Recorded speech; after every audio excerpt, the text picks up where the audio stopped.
subscribe, like, dan share kepada teman-teman Anda. Semoga bermanfaat ilmu yang Anda dapatkan. Kedua putra mahkota raja ini bermimpi yang sama, yaitu bertemu dengan Kanjeng Nabi Muhammad SAW, dan ada tugas untuk mencari syariat Islam. Diceritakan bahwa Kanjeng Eyang Walang Sungsang telah pergi terlebih dahulu meninggalkan keraton dengan tanpa izin dari orang tua, maka dia berangkatlah ke sebelah timur. Kemudian dikarenakan kakaknya Walang Sungsang tidak diberikan izin untuk berangkat, maka menyusul Nyai Roro Santang tanpa minta izin terlebih dahulu kepada ayahandanya. Panjang cerita, ketika di perjalanan Nyai Roro Santang merasa kecapean dan dia berhenti untuk menggosok-gosok kakinya yang sudah bengkak. Kemudian datanglah seorang nenek-nenek yang bernama Nyai Endang Sukati. Maka ditolonglah Nyai Roro Santang oleh Nyai Endang Sukati. Kemudian ditanyakan, Nyai berasal dari mana dan mau pergi kemana, tujuannya mau apa? Maka Nyai Roro Santang menjawab, saya adalah putra dari Sri Baduga Maharaja Prabu Siliwangi yang bermaksud untuk mencari syariat Kanjeng Nabi Muhammad SAW. Tapi pada saat itu Nyai Endang Sukati ketika ditanya di manakah syariat Kanjeng Nabi, maka belum bisa menjawab. Yang jelas pada saat itu diajak untuk beristirahat.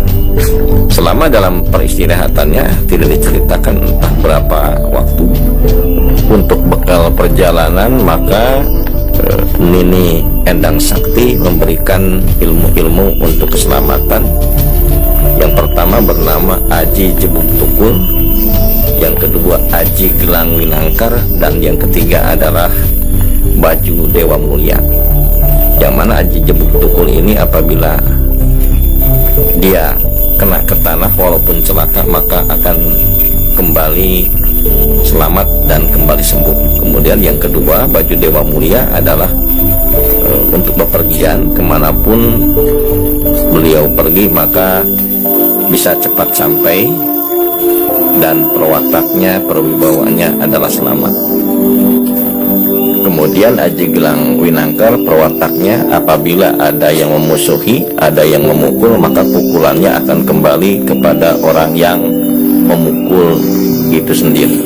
Untuk mengetahui di manakah kakak Walang Sungsang berada, kemudian syariat Kanjeng Nabi berada, maka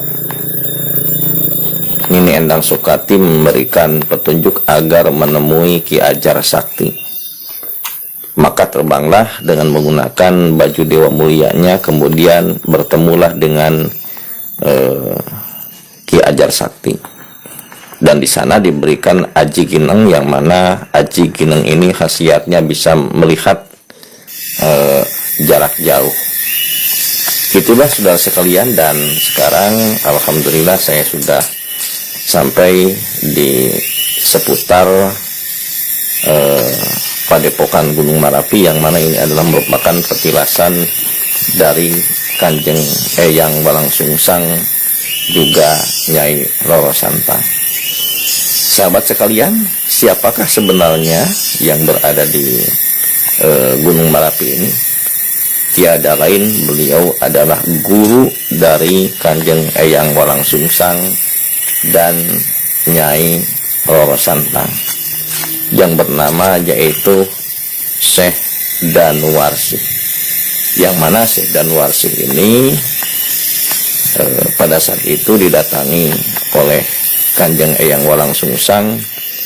Beliau mengatakan bahwa syariat Kanjeng Nabi itu belum ada, tapi beristirahatlah dulu untuk beberapa waktu di sini sambil belajar tentang kemakrifatan.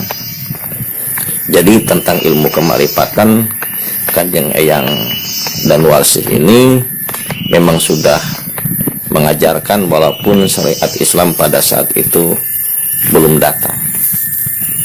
Disinilah sahabat sekalian bersemayam, yaitu Syekh Danuarsi, yang mana hubungan kekerabatannya selain daripada guru, Syekh Danuarsi ini adalah merupakan mertua dari Kanjeng Eyang Walang Sungsang, karena beliau menikah dengan putri Syekh Danuarsi yang bernama Nyai Indang Ayu.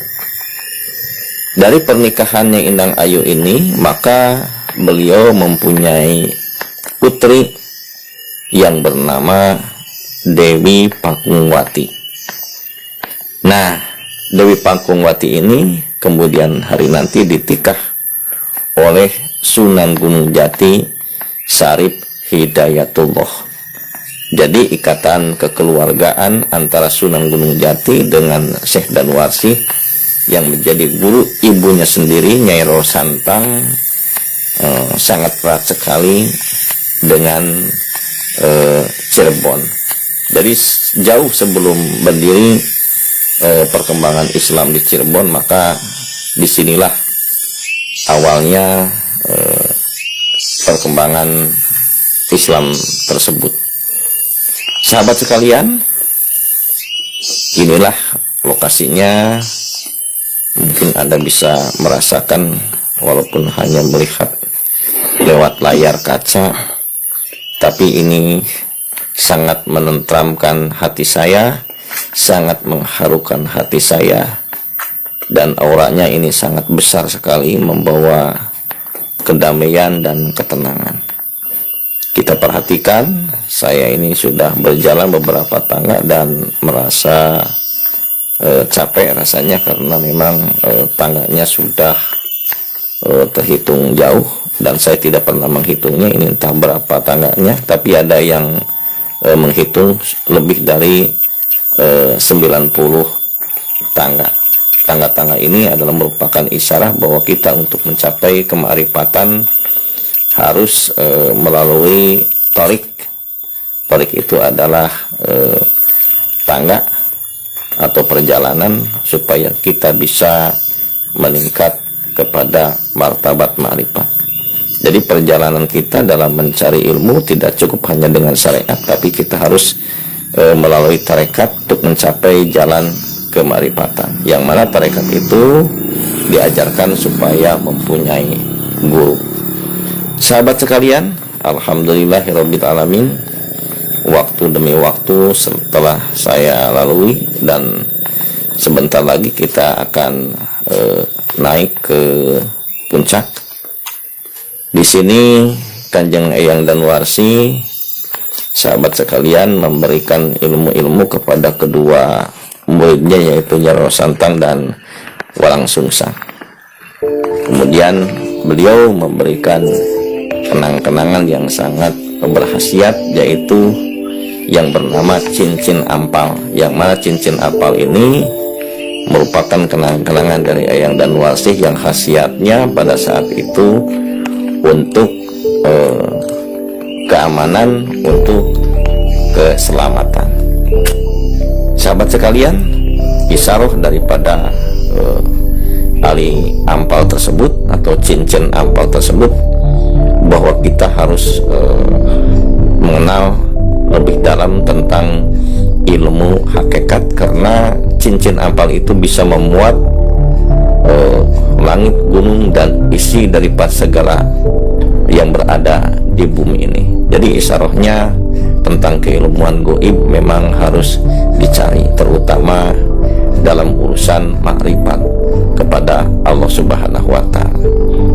Nah, setelah diberikan cincin ampal sebagai tanda kepada Syekh Danuarsi, maka Syekh Danuarsi tersebut memberikan tugas lanjutannya ke depannya adalah untuk mencari syariat Kanjeng Nabi Muhammad SAW yang berada di Gunung Jati, yaitu tepatnya harus menemui Syekh Datul Kahfi. Jadi mukasyafahnya Syekh Danwarsi pada saat itu bisa melihat di manakah ajaran Islam turun pada saat itu, tepatnya yaitu berada di Gunung Jati yang berada di daerah Cirebon. Sahabat sekalian, temuan saya pada saat ini sekian dulu. Mohon maaf atas segala kesalahan, dan saya ucapkan terima kasih. Billahi taufik wal hidayah. Wassalamualaikum warahmatullahi wabarakatuh.